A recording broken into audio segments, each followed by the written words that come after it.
이 챕터 9에는 우리 기독교의 이단들에 관한 이야기를 좀 하려고 그래요. 이제 1세기 때부터 예수님의 정체성에 대해서 공격을 하는 그러한 그룹들이 나타나기 시작을 했어요. 근데 우리에게 질문이 하나 있는 게요. 우리 질문이, 우리 예수님은 만유의 통치자 되시는 분이신데 왜 이런 나쁜 사람들, 이단을 만드는 사람들을 허락하셨을까요? 우리 예수님이 무능하신 분도 아니시고 전능하신 분이시고 또 전지하신 분이세요. 이 전제가 있어요. 이런 분이신데 어떤 분은 자유의지를 줬으니까 그렇지 않습니까 하는데, 자유의지를 아무리 줘도 까불면은 한바탕 뒤통수를 때려놓으면 되잖아요. 예? 우리 자칫하면 자유의지 하는데, 지 아무리 피조물이 자유의지를 가져도 하나님이 너무 까불면은 한방 혼쭐을 내든지 못하게 하면 되잖아요. 예. 그것도 못하는 나약한 하나님이 아니시잖아요. 그런데 보면은 예수님의 정체성을 바울을 통해서 이제 우리에게 쭉 가르쳐 주셨는데, 이 바울을 통해서 성서에서 가르쳐 줬지만 요 삼위일체에 관한 예수님의 정체성, 하나님의 정체성을 저희 신학적으로 잘 정돈을 해주지 못하고 바울이 하늘나라에 갔어요. 그리고는 그 이후에 바울의 후계자들도 이 부분을 정돈을 못해줬어요. 소위 우리가 말하는 신학적으로 이렇게 교리적으로 쫙 설명을 못하고, 그리고는 이제 1세기가 끝났어요. 그런데 1세기 동안에 벌써 사도 바울이 개척했던 교회, 갈라디아 교회, 이미 그 유대인들이 예수님을 믿는 사람들이 그 안에 좀 있었는데, 그 안에서 이미 이단 소위 예수님의 정체성에 대한 반대 세력들이 나타났어요. 이제 우리 기독교의 역사 속에 보면 그 세력들이 나타났을 때 교회를 많이 어지럽혔다 그랬어요. 근데 왜 예수님이 그걸 가만 놔뒀을까요? 그 세력 이름이 그 유인물에 보시면은 에비오니즘이라고 그래요. 에비오니즘. 그 유명한 이름이니까 그걸 다 외워두시면 좋겠어요. 에비오니즘. 이 에비오니즘은 예수님의 신성을 부인하는 그러한 그룹들이에요. 특히 유대인들은 예수님의 그 하나님의 아들 되심을 유대인들이 그것을 소화를 하지 못했던 거예요. 그러니까 이제 유대인들이 크리스찬은 됐지만 이분들이 이 부분에서 소화를 못한 거예요. 그러니까 반쪽짜리의 복음을 받은 거나 마찬가지죠. 그래서 이분들이 예수님의 신성보다는 인성 쪽을 많이 강조를 한 거예요. 인성을요. 그래서 그분은 그 위대하신 분이다. 불쌍한 사람들을 도와주는 분이다. 가난한 사람들, 소외된 사람들을 향해서 목숨까지 바치신 분이다. 뭐 이런 쪽으로 이제 이 사람들이 예수님을 그쪽으로 이제 이해를 시키고 하나님이라는 신성 쪽을 무시해 버렸어요. 그래서 동정녀 탄생도 부인하고 이런 일들이 있어 왔었어요. 교회가 이제 이런 그 사상 때문에 사도 바울이 가르쳤던 부분이 많이 희석되고 이제 이런 일들이 있으니까 여기에 대한 반대 세력으로 나타난 것이 또 도케티즘이라는 세력이 1세기에 나타났어요. 도케오라는 헬라 말이 뭐냐면 영어로 말하면 it looks like, it appears to be 이런 소리, 이것처럼 보인다라는 그 뜻이 도케오라는 뜻이거든요. 근데 이건 거꾸로요. 예수님이 사람처럼 보이지만 그분은 이렇게 보면 사람인데 진짜는 사람이 아니라는 거예요. 그분은 하나님이라는 거예요. 완전 반대 의견이 에비오니즘과. 그러니까 이분은 온전한 하나님이시지 사람이 아니라는 거예요. 자, 그러다 보니까 이게 또 혼돈이 오는 거예요. 지금 성서에 보면은 예수님의 인성이 많이 기록이 되어 있는데 인성 부분을 완전히 무시해 버리는, 그러니까 극과 극을 달리는 이 두 사상이 1세기의 기독교 교회에 있었어요. 그러니까 교인들은 그 당시에 성서를 읽지도 않았지만 그냥 이렇게 들으면서, 성서가 그 당시에 뭐 그분들에게 이렇게 많이 없었으니까요, 기독교가 혼돈스러운 거예요. 이쪽 이야기 들어보면 이렇고, 예수님에 대한 이야기, 이쪽 이야기 들어보면 이분이 또 이렇고, 그러니까 이 기독론이 제대로 정리가 안 된 거예요. 네. 우리의 질문은 이거예요. 왜 하나님이 그렇게 하셨을까? 왜 이분들 이렇게 하셨을까? 이게 이제 우리의 질문이에요. 우리가요, 오늘날도 마찬가지. 오늘날도 우리 목회자들이나 우리 선교사님들이나 또는 학문을 하는 신학자들이나 이런 분들이 그 예수님의 그 퍼펙트 하나님이 되심과 퍼펙트 사람이 되신 것을 잘 밸런스를 맞춰가면서 설교를 하거나 성경 공부를 하지 않으면은 한쪽에 치우치다 보면은 자기도 모르게 딴 동네로 가는 그러한 결과가 보이게 돼 있어요. 그래서 이 두 부분을 잘 정돈해야 돼요. 이제 이런 과정 속에서 이제 2세기에 들어왔어요. 2세기. 2세기에 들어와서 아주 강한 이 이단 세력인데, 이것은 하나의 그 당시의 철학 사상과 연계되어 있는데요. 영지주의라고 그래요. 영지주의. 이걸 그노스티시즘이라고 그러는데요. 이 영지주의라는 이 사상은 어떤 사상이냐면, 조금 복잡하지만 간단하게 말하면 이거예요. 영적인 것만이 진리지, 영적인 것만이 진리면서 이것이 가치가 있는 거지, 육적인 부분은, 이 육은, 우리가 가지고 있는 육은 이건 진리가 아니고 이건 가짜라는 거예요. 육은.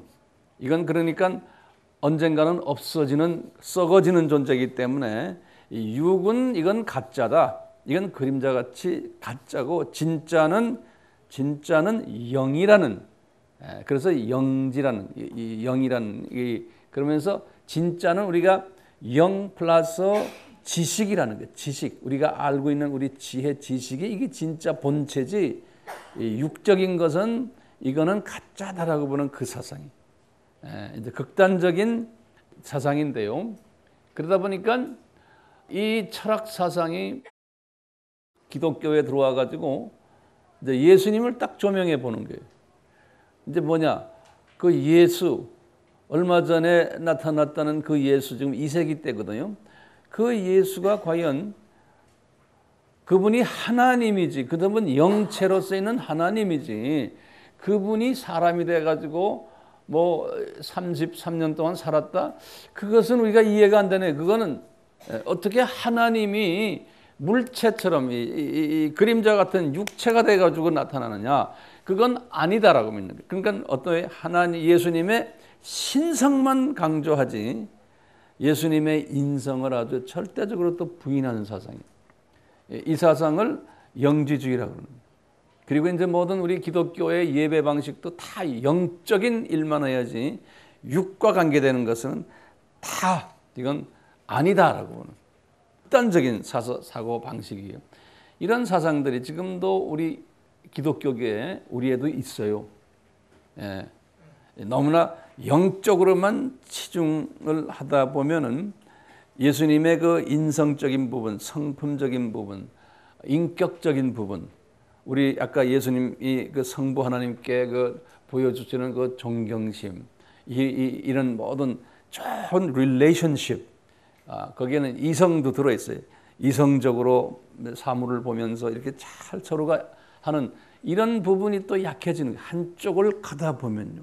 그래서 우리가 성령, 주여, 성령, 전에 이 그룹들이 갖고 있는 장점이 있냐면 또 단점이 있는 거예요. 이 약한 부분. 또 지적인 부분에만 성경 공부 이것만 하지 이쪽이 또 없는 부분이 또 있는 거예요. 그러니까 이것을 잘 밸런스를 맞춰가는 것이 우리 역사 속에서 이렇게 우리에게 보여주는 거예요.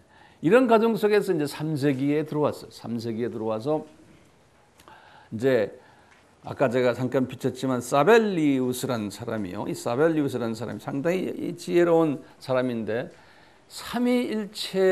삼위일체론을 나름대로 정리를 하려고 애썼던 사람이에요. 이게 이래 갖고 안 되겠다. 이게 성서에 보면은 분명히 삼위가 계신데 이것을 정리를 하다 보니까 양태론이 만들어진 거예요. 이분에게서 양태론. 양태론이 뭔지 아시죠? 한 하나님이신데 성부, 성자, 성령 삼위가 아니고 일위다, 한위다. 그런데 상황에 따라서 성부 역할도 하고 성자 역할도 하고 성령 역할을 한다. 이렇게 보는 그것을 사벨리아니즘 또는 양태론 이렇게 이제 이야기. 전문 용어는 더 복잡한 용어를 쓰는데요. 그건 여러분들이 알 필요가 없고요.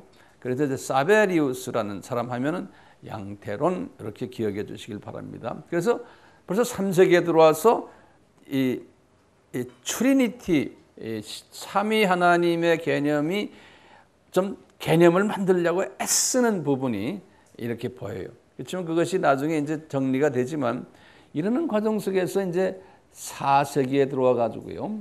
4세기에 들어와서 특히 그 신성 부분을 부인했던 학설이 아주 학문적으로 발전되는 시기였어요. 이것이 아주 신학적으로 학문적으로 발전된 것이 아리아니즘이라는 그게 나와요. 그게 이제 아주 정돈된 큰 학설인데 그 반에 전에 4세기에 그 나오는 학설 두 가지가 있어요. 그거 잠깐 좀 보시길 바라요. 아폴리나리안니즘, 그런 아폴리나리안 좀 긴 이름이지만요. 한번 발음해 보시겠어요? 아폴리나리아니즘. 이분도 고민하는 거예요. 예수님에 대해서 어떤 고민을 하냐고 보시면 예수님 인성의 한 부분만 인정하는 거예요. 그러니까 이분이 이제 절충안들이에요, 모두가요. 뭐냐? 예수님의 육체는 온전한 인간이었다는 거예요. 예수님의 육체는. 그러니까 우리가 지금 예수님의 완전한 인성 부분을 이야기하는 거예요. 그런데 예수님의 마음은 신성이었다고 보는 거예요. 그러니까 육은 사람인데 그분 속에 있는 마음, 혼, 정신은 하나님이었다는 거예요. 그러니까 이분도 고민하다가 나온 거예요. 고민하다가 이렇게 했는데 이것도 나중에 이제 이단으로 정제돼요. 이제 여긴 아폴리나리우스 이 사람은 그 알렉산드리아 애굽 사람이에요. 그래서 이 애굽 사람들이요, 이 알렉산드리아라는 그 도시의 애굽 사람들이 이제 거기가 이제 애굽 정교회가 이제 시작이 된 곳인데요. 기독교의 이 초대 교회의 사상가들이 대부분이 거기서 나왔어요. 그래서 대단히 그 기독교 역사에서는 중요한 도시예요. 이 도시가 이 철학 사상 또 70인역이라고 예수님 오시기 한 300년 전에 70인역이라는 말 들었죠. 이런 것, 이 책도 다 여기서 나오고 학문 도시인데 이 도시에서 지금 아폴리나리안이 나오고 나중에 이제 아리안도 여기서 나오고요. 그래서 이게 애굽 정교회가 이런 부분에서 지금도 보면은 상당히 그 영적으로 자기네가 그 프라이드를 가지고 있어요. 지금도요. 애굽 정교회가 왜 우리에게서 나간 신학 사상이 예컨대 이제 그 어거스틴 같은 사람도 그쪽 북아프리카 쪽 사람이거든요. 옆에 그 리비아 그쪽 사람인데요. 다 알렉산드리아의 영향을 받은. 그러다가 나중에 그분은 로마로 가서 이제 로마의 신학자가 됐지만 이 북아프리카 사람들이 이런 영성이 대단했어요. 지금도 보면요. 아프리카 사람들이 영성이 대단한 사람들이 굉장히 많아요. 지금 오늘날 와서요. 아프리카에서 오신 분들 힘내세요. 아프리카에 영성이 좋은 사람들이 많아요. 학문적으로도요. 지금 그런데요. 그 네스토리안이라는 사람은 이 사람은 굉장히 유명한 사람이에요. 왜냐하면 우리나라하고도 연계되어 있고 중국 기독교와도 연계되어 있는 사람이 이 네스토리안이에요. 이 네스토리안은 이 그릭 쪽에 컨스탄티노플 이쪽 출신인데요. 이분이 나중에는 이제 안디옥 시리아 안디옥 교회까지 와서 네스토리안 학파를 만들어 가지고 선교사를 중국으로 내보낸 사람이에요. 이분이 이란을 통해서 이렇게 해서 중국의 당나라 때가 보냈다가 이 사상이 이분의 티칭이 당태종 때 약 한 200년 동안 중국의 기독교를 받아줬는데 이 네스토리아니즘을 받아주곤 그리고는 그것이 전설에 의하면 우리나라 신라까지 왔다고 보는 거예요. 그래서 우리나라 신라의 기독교의 유산들이 있다 하는 것이 이 네스토리아니즘의 영적 후예들이래요. 그래서 이 네스토리우스 이 사람은요 4세기 중반 사람인데 이 사람이 가지고 있었던 신학이 우리가 정통 신학이 아닌 거예요. 보시면은 예수님의 인성과 신성의 한 부분만 인정하는 거예요. 예컨대 마리아가 예수님을 잉태했을 때는 예수님이 신성을 가지고 있지 않았다고 보는 거예요. 동의하세요? 아니지만 이분들의 주장이에요. 그런데 예수님이 태어난 후에 세례 요한에게서 세례를 받으셨을 때 그 후에 인성이 신성으로 변했다라고 보는 거예요. 이렇게 그 후에 신성으로 그러니까 예수님의 인성과 신성이 시간적으로 이렇게 갈라지는 거예요. 이렇게 보는 거예요. 그러니까 이분이 다 고민하는 것들이에요, 모두. 이런 모든 사상들이 나중에 가서 이제 에큐메니컬 카운슬이 나오는데 좀 있으면 이제 이것 때문에 이런 문제들을 해결하기 위해서 이제 모임이 있는데 그 모임에서 이제 정돈케 하는 거예요. 그렇기 때문에요 기독교의 이 교리가 정돈을 되게 하기 위해서 하나님이 일부러라고 저는 생각해요. 이런 분들을 이렇게 나타나게 하는 거예요. 그러다가 이제 아픔을 통해서 우리 이 산고를 통해서 이제 영적 상고를 통해서 이제는 제대로 된 기독교 교리가 나타나는 게 이제 300년 중반 정도 때부터 시작합니다. 그래서 이제 나중에 보겠지만 사도신경이 나타나고 예수님의 신성에 관한 결정이 나오고 예수님의 인성에 관한 결정 나오고 그것이 이제 좀 있으면 나오지만요. 이 네스토리우스 이야기를 잠깐만 하면요. 이 네스토리안들이 소위 그 당시에 미셔너리 무브먼트를 했던 그룹이에요. 다른 그룹들은 자기네가 그냥 거기에서 자기네의 이론을 정립한 후에 거기서 그냥 거의 끝났는데 이 네스토리안 그룹들은 미셔너리 그룹들이었어요. 그래가지고 이분들이 그 당시에 저 중국까지 간 사람들이에요. 그래서 이 당나라가 네스토리아니즘에 의해서 복음화가 됐다라는 것을 잊지 마시고 그래서 오늘날도요 이 네스토리안 후배들이 오늘날도 중국 가정교회 안에 있어요.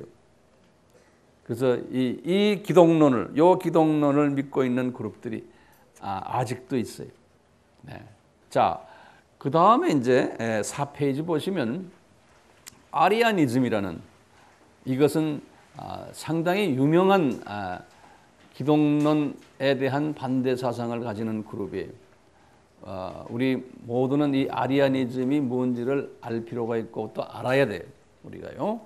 이 아리아니즘은 뭐냐? 이 아리우스라는 사람, 이 알렉산드리아 교회예요. 알렉산드리아 교회 거기에 가장 높은 그 교부는 아주 유명한 분이죠. 아타나시우스라는 사람이에요. 저 밑에 보시면 그 6번째 아타나시우스라는 이름이 거기 써 있죠. 거기다 줄을 그어서 이 아타나시우스가 거기 보면 296년에서 373년 그때 사셨던 이 알렉산드리아 대교구장이에요. 이분 밑에서 일해왔던 사제 중에 한 사람인데 그 사람이 아리우스라는 사람이에요. 270년에서 330년대에 살았던 분인데 이분은 예수님의 신성을 부인한 대표적인 사람이에요. 그리고는 예수님은 온전한 인간으로 피조물 중 가장 고귀한 분이다 라고 이제 주장을 하고 이것을 소위 신학적으로 잘 정리했던 사람이에요. 그래서 이 사람의 가르침이 그 밑에 지도 나오죠. 지도에 보시면 제일 왼쪽 위에 로마 교회가 있어요. 로마 교회에도 이 가르침이 퍼져가지고 상당한 영향을 끼쳤고요.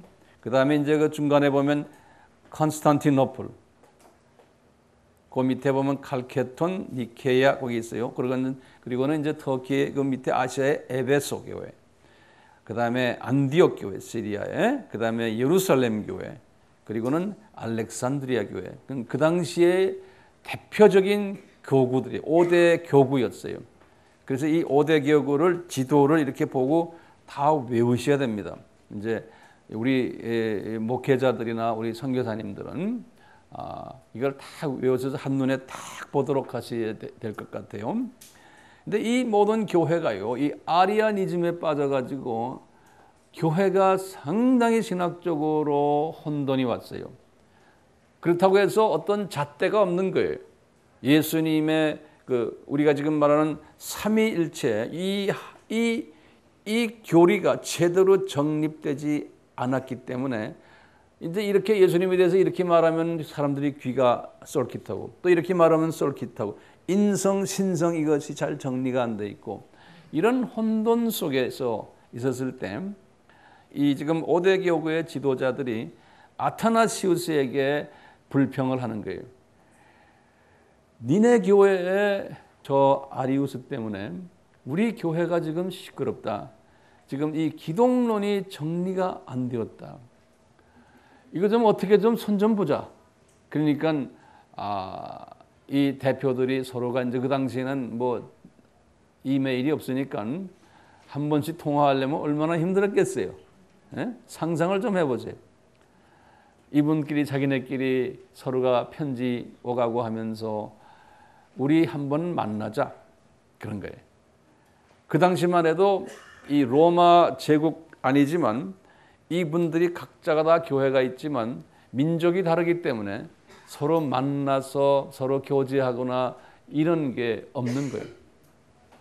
그냥 이렇게 직접 간접으로 서로 아는 사이지 공동으로 만나서 이렇게 회의를 해본 일이 없는 거예요. 그래서 이 아리우스 사건 때문에 이 아타나시우스가 주동이 돼가지고 한번 만나자. 그래서 이제 그래 한번 만나자. 그래서 이제 만난 것이 이제 그 다음 이야기로 나와요. 한번 그 다음 5페이지 보세요. 만나자 그러니까 어디서 만나느냐 이게 이제 또 고민인 거예요. 왜냐하면 이게 다 각자가 교회마다요 자기네의 프라이드가 있는 거예요. 그 잔재가 우리에게도 다 있어요. 예? 뭐 합동이 주동이 할래? 통합이 주동이 할래? 나 싫어. 예? 감리교 할래? 예? 아니 그러면 순복음이 할래? 나 순복이 하면 나 안 가. 뭐 어쩌고 누가 하면 안 가. 뭐 지금도 우리가 그런 짓 안 해요? 그런 짓이라고 제가 말했어요. 하잖아요. 그게 우리 선조들도 다 그랬어요. 예. 그게 인간의 죄성이 본성. 왜? 지 생각만 하는 거예요. 예. 자기 민족 생각하고. 그러다가 이제 가장 텐션이 있는 두 그룹이 뭐냐면 로마 그룹들하고 이 그리스 그룹들이에요. 이 두 그룹은 항상 텐션이 있는 거예요. 왜냐하면 이 그리스 사람들은 로마 사람들을 우습게 하는 거예요. 주전부터. 그리스 사람들은 우리가 그래도 아리스토텔레스니 플라톤이 소크라테스니 이 철학의 모든 사상을 우리가 다 만들어냈고 로마 사람들 보기 우습게 하는 거예요. 우리가 신약의 모든 글자도 다 우리 글자고 니네들은 좀 지금 쌍놈들이다 이렇게 보는 거예요. 이 로마 사람들을 볼 때는 이 로마 사람들은 이걸 내가 죽일 수도 없고 지금 파오는 가지고 있는데 항상 이 로마 사람들에게 뻣뻣한 그룹이 그리스 그룹인 거예요.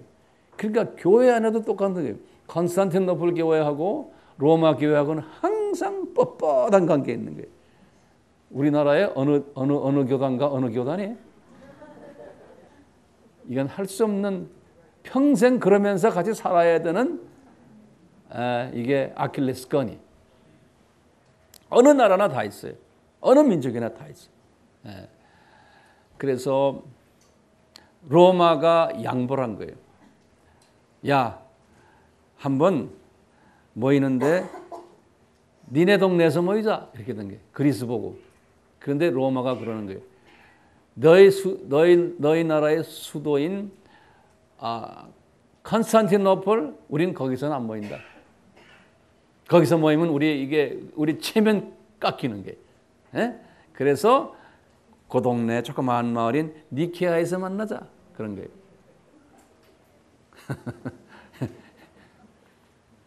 이 사람들도 그러니까 우리도 그럽시다가 아닙니다. 그래서 니케아에서 만난 거예요. 그 지도에 내가 그래서 니케아가 어디 있다고 거기 써놨어요. 거기 있죠? 컨스탄티노플 근방에요. 뭐 이름도 없는 조그만 도시. 그래서 니케아에서 만나가지고 하는데 대표가 318명이 모였어요. 이것을 중간 소집을 한 책임자는 아타나시우스예요. 이제 애굽 사람이.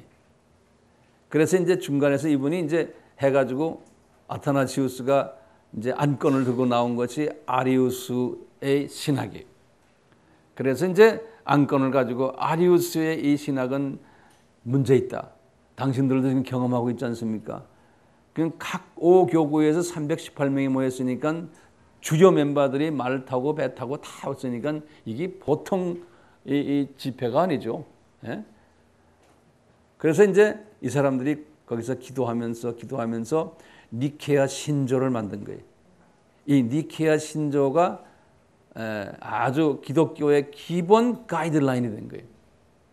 그러면서 아리우스 사상을 이단으로 정죄해버린 거예요. 이 안에서 싸움이 굉장히 많았다. 제가 문헌을 보면 그래요. 그러면서 그 유명한 사도신경을 채택한 거예요. 그러니까 우리가 지금도 사도신경 고백하잖아요. 그래서 사도신경이 이때 만들어진 거예요. 300 몇 년에 25년에. 예. 사도신경을 쫙 보면은 그동안에 수정을 몇 번 했어요. 수정을 했는데도 그 사도신경을 우리가 쭉 보면은 우리의 마음에 안 드는 게 좀 있어요. 아직도. 특히 미셔너리에게는 마음에 안 드는 게 있어요. 왜냐하면 거기에는 Great Commission 스피릿이 없어요. 다시 말하면 Great Commission이 뭐죠? 지상 사명 스피릿이 거기에 안 들어가 있어요. 한번 보실래요? 어떻게 나와요? 사도신경 한번 봅시다. 처음에 어떻게 시작해요? 전능하사 천지를 만드신 하나님 아버지를 내가 믿사오며 그 외아들 우리 주 예수 그리스도를 믿사오니 이는 성령으로 그러니까 삼위 나오죠. 삼위가 아버지, 아들, 성령님, 성령으로 잉태하사 동정녀 마리아에게 나시고 실은 동정녀 마리아에게 나신다는 이 말씀은 로마 카톨릭 사람들이 집어넣은 것 같아요. 그렇지만 보세요. 동정녀 마리아에게 나시고 그 다음에 뭐예요? 본디오 빌라도에게 고난을 받으사. 실은 본디오 빌라도가 예수님을 고난을 줬어요? 실은 본디오 빌라도는 예수님 죄 없다고 그러고 그 부인도 그랬어요. 그렇지만 어쨌든 그렇게 해놨어요. 십자가에서 죽으시고 구원론은 거기 있어요. 그 다음에 장사한 지 사흘 만에 이제 부활하셨죠. 죽은 자 가운데서 부활하시사. 부활론이 거기 있어요. 그 다음에 뭐예요? 하늘에 오르사 하나님 우편에 계시다가 저리로서 산자와 죽은 자를 심판을. 뭐가 빠졌어요 지금? 중요한 게 빠져버렸어요. 십자가에서 달리셔서 부활하시고 그 다음에 부활하시고 지금 이 사도신경에는 부활하시고 하늘에 올라갔다고 그랬잖아요. 그 전에 뭐 했다는 게 보였어요. 우리에게 지상 사명을 주사 복음을 땅끝까지 전하게 하시고 이것이 다 전하게 된 다음에 이제 다시 오실 것이다. 이것이 빠진 거예요. 선교 사명이 빠져버린 거예요. 그렇기 때문에요. 초대교회, 중세교회, 종교교역 때도 그것을 고치질 못했어요. 왜냐? 이 타문화권의 복음을 전해야 된다는 이 Great Mission, 이 스피릿이 약했어요. 그냥 교회는 그냥 자기 민족끼리 북치고 장구치고 하는 그 수준에서 그래서 자기 교단까지 가는, 자기 민족까지 가는 그 수준이었지, 사도신경에는 선교 사명이 빠져 있는 거예요. 그런데 우리가 이거를 소위 보수교단에서는 매 주일마다 이것을 읽지 않으면, 이것을 고백하지 않으면 우리나라 사람들이 이야기해요. 이단이다 그러죠. 예. 그래서 싫든 좋든 이단 소리 안 들으려면 이거를 해야 돼요. 미국서 온 사람들, 미국 교회들이 이걸 열심히 외워요? 예? Yes, no. no지. 예. 그런데 우리나라의 순복음교회도 이거 해야 돼. 예. 안 하면은 이 장로교 쪽에서 이단이라고 막 그러니까 할 수 없이 해야 돼. 자, 이제 아리우스가 이제 이단이 된 거예요. 아리우스가 이단이 된 후에 아리우스를 따르던 목회자들이 반발이 엄청나게 심했던 거예요. 이 다섯 교회에서. 예. 하도 반발이 심해서 다시 모여야 되겠다 한 거예요. 그래서 거기 보면 325년에서 381년에 다시 모이는데 우리가 이번에는 이 삼위일체 교리를 제대로 우리가 한번 채택하자, 교리화하자. 그래서 몇 년에 한 60년에 381에서 빼기 325 하면 약 한 60년 가까이 되죠. 한 60년 동안, 60년이 짧은 세월이 아니잖아요. 60년 동안 이 안에서 아리우스의 그 제자들이 이단이 됐으니까 화가 나니까, 또 자기네 나름대로 또 변이 많았으니까 하도 교회를 어지럽게 하니까 이게 도저히 안 되겠다. 우리가 이 예수님의 신성, 인성 부분까지 한번 좀 다뤄보자. 그래가지고 연구한 끝에 다시 모인 것이 이제는 컨스탄티노플에서 만난 게, 다시 말해 로마에서는 안 만났어요. 로마에서 만나자 그러면 다른 네 교회들이 오질 않아요. 예. 그러니까 컨스탄티노플에서 만난 거예요. 그래서 컨스탄티노플 공회라고 그러지 않습니까? 거기서 만났는데 보시면 대표가 절반으로 줄어들었어요. 거기 보시면 318명에서 150명으로. 그 150명이 뭡니까? 나머지 150명은 아리우스파들이에요. 아리우스파들이. 예. 그러니까 이 반쪽짜리 모임이에요. 그래서 모여가지고 삼위일체 교리를 확립한 거예요. 거기다 좀 줄을 딱 꺼놓으세요. 삼위일체, 우리가 지금 이때까지 쭉 설명한 이 삼위일체 교리를 확립한 거예요. 그리고는 성령론을 확립하고.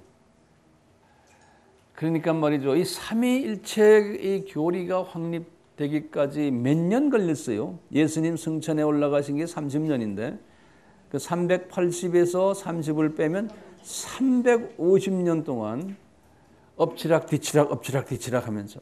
근데 우리의 고민이 이거예요. 예수님이 삼위일체의 하나님이시라면 왜 예수님 승천에 올라가실 때 정확하게 문서로 만들어서 딱하게 우리한테 주시지 왜 350년을 우리가 이렇게 쌍고생을 하게 하십니까?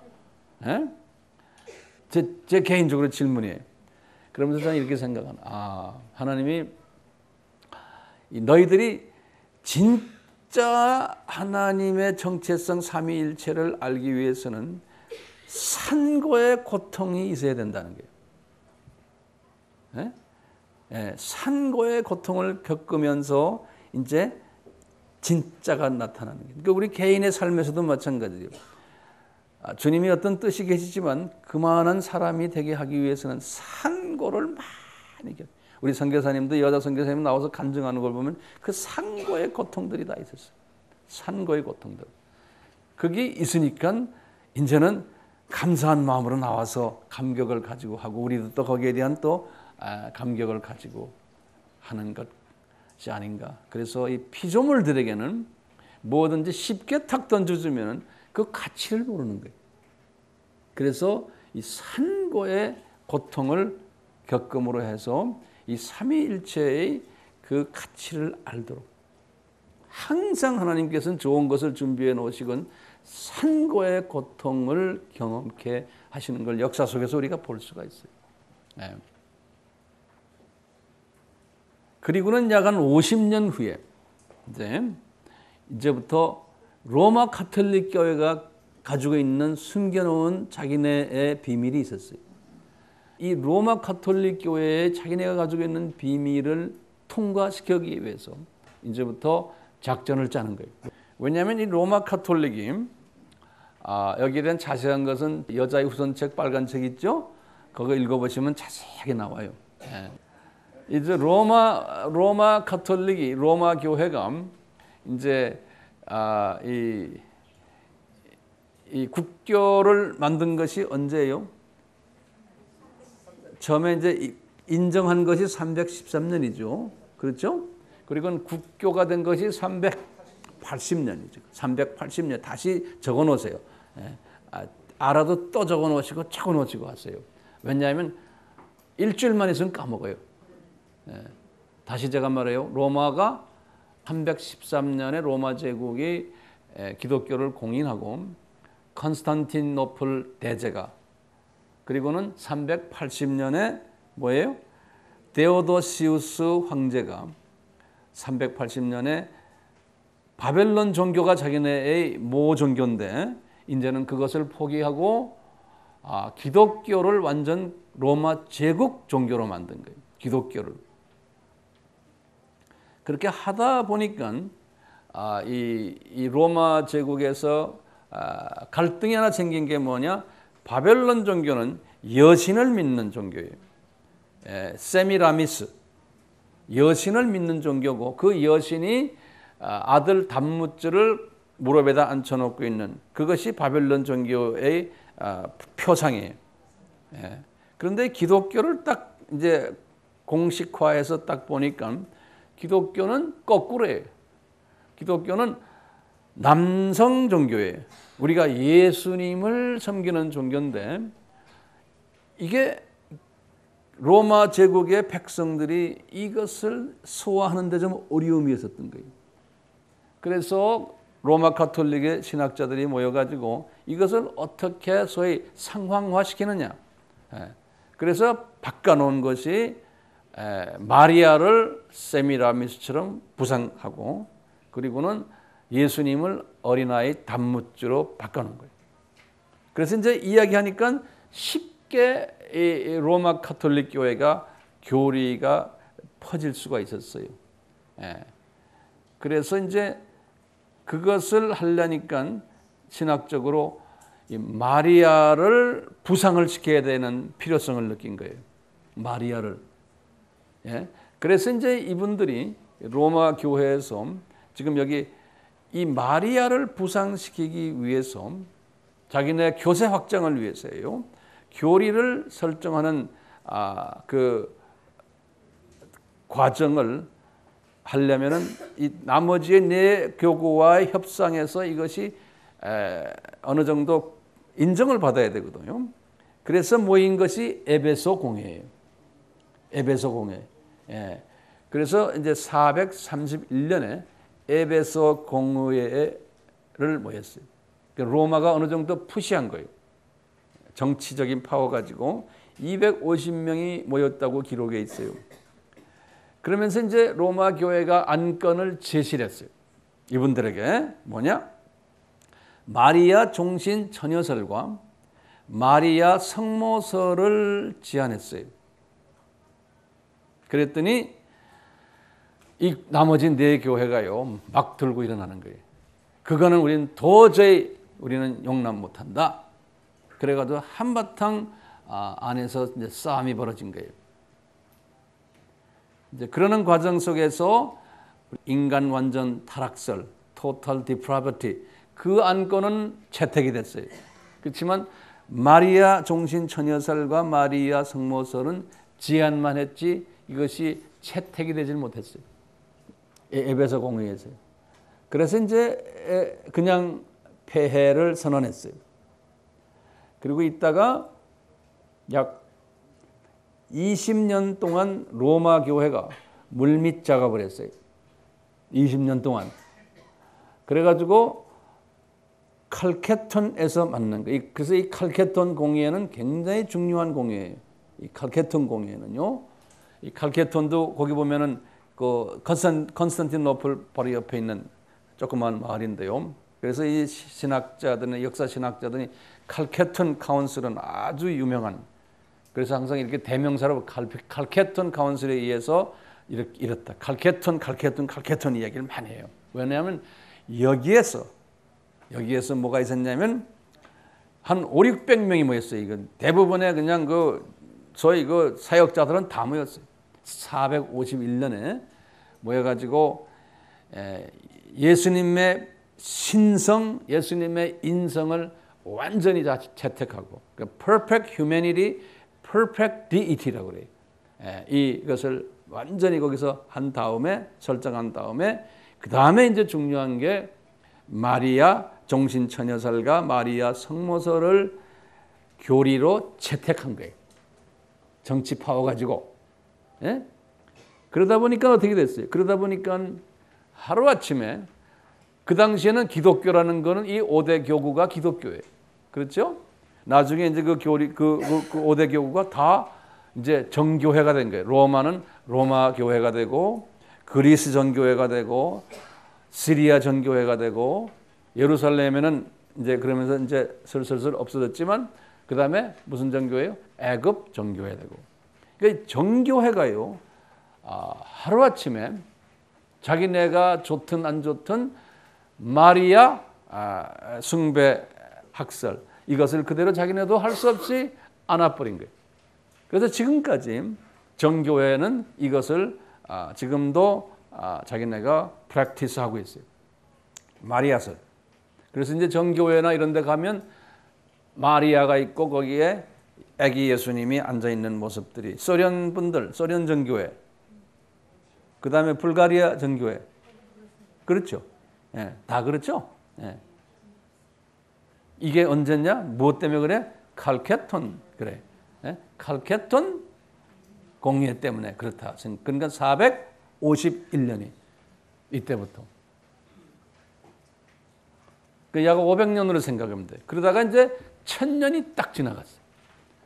1000년 동안 이제 1000년이 언제입니까? 종교 개혁이. 그렇죠? 예. 이 1000년 동안 교회라는 교회는 다 이 마리아와 관계되는 그러면서 사도신경 다 고백하고 또 삼위일체 다 고백하고 하지만 조금 흠점이 하나 있다면 뭐예요? 마리아 숭배설. 이게 점점 더 강하게 마리아 문제가. 이게 성서에도 없는 이것을 고민하는 사람들이 나온 게 종교 개혁가들인 거예요. 이 로마 카톨릭 안에서의 신학자들이 이걸 고민하는 거예요. 예. 그러니까 뭐냐? 종교 개혁이라는 하나의 근 뉴스가 나오기 전에 뭐가 필요해요? 산고가 또 필요한 거예요. 영적인 부패하는 것. 이것이 산고예요. 똑같이 우리가 지금 예수님의 재림에 가까운 이때 우리에게 주시는 가장 지금 아픈 산고가 뭐예요? 복음의 산고가 종교 다원주의인 거예요. 그러니까 이것은 꼭 있어야 되는 산고고 예수님이 이미 그것을 예언하실 거예요. 자, 그 다음 페이지 잠깐 보세요. 오늘날 이단들이 잠깐만 보시면 돼요. 이 서양의 대표적인 이단들 뭐 많지만 특히 여호와의 증인은요 아리아니즘의 후손들이에요. 이 아리아니즘의 후손들 여호와의 증인이 또 잠깐 접어놓고요. 지금 아까 아리안 시대에 있을 때 아리아니즘의 영향을 받은 그 사제들 중에 한 분이 시리아 정교회의 어떤 한 사제네. 그 사람 이름이 갑자기 생각 안 나는데 그 사람이 마호멧은 570년에 태어난 분이거든요. 마호멧이요. 570에서 632년까지 살았던 분이 마호멧이에요. 마호멧이 자기 부인과 나이 차이가 꽤 많아요. 이 사람이 20몇 살 때 부인이 40살인가 했어요. 근데 부인이 아주 사업을 잘하는 여자예요. 그래서 이 부인이 사업 때문에 시리아로 자주 방문 갔다가 시리아에 가가지고 아리아니즘에 관련되는 스승을 만나가지고 기독교를 접했어요. 그래서 이 마호멧이 기독교의 그 아리아니즘의 영향을 받았어요. 그러니까 예수님이 하나님이 아니고 예수님이 가장 고귀한 사람 중에서는 가장 고귀한 선지자 중에 한 사람이라는 그 메시지를 받아가지고 이걸 어느 정도 받아서 갖고서 자기 고향에 내려왔어. 그 다음에 주변에 뭐냐면 유대인들이 그 동네에 많이 살았는데요. 이 메카 지역에 유대인들은 또 사상이 뭐냐? 예수님 부인하는 사상이에요. 그러면서 이제 모노테이즘에 유대인들은 성부 하나님만 믿잖아요. 근데 이런 과정 속에서 이분이 모노테이즘에 대한 그 관심이 있었어요. 근데 그 당시에 이분이 속해 있는 쿠라이족이라고요. 그분의 족속 이름인데 이 쿠라이족은 그 메카 주변에 그 자기네 그 사방에 360개의 신들이 있었어요. 그래서 이분들은 360개의 신들을 믿는 그런 문화 속에서 모하멧이 살고 있다가 이 아리아니즘과 유대이즘, 주다이즘의 영향을 받아가지고 자기가 이슬람교를 만들 때 360개의 모든 우상들을 없애버리고는 자기가 만들어놓은 알라 신을 유일신으로 만들어냈어요. 유일신교를 이 영향을 받아가지고 그래서 이것 때문에 이분이 메카에서 메카 사람들이 데모가 났어요. 그래갖고 이 사람이 도망갔어요. 도망가서 메디나로 도망간 거예요. 그래가지고 거기서 다시 와신 상담하면서 군사를 만들어가지고 다시 이제 메카로 쳐들어와가지고 메카를 점령하고는 360개의 신들을 다 없애버리고 아주 알라 하나만 신이다 이래가지고 그분들 첫 그 고백에는 항상 알라가 유일한 신이고 모하멧이 유일한 프로페시다. 이거 고백을 하루에 5번씩 해야 됩니다. 지금까지 이렇게 이제 된 것처럼요. 이 기독교의 그 아리아니즘과 주다이즘이 이 이슬람에 이렇게 영향을 줬어요. 자, 이와 같이 지금 이 19세기 말에 여호와의 증인도 이 영향을 여호와의 증인도 아리아니즘의 영향을 받았어요. 그런데 몰몬교는 조금 다르지만 몰몬교도 예수님에 대한 정체성이 잘못되어 있어요. 그분들은 자기네 자체의 성경이 있어요. 몰몬경이라고.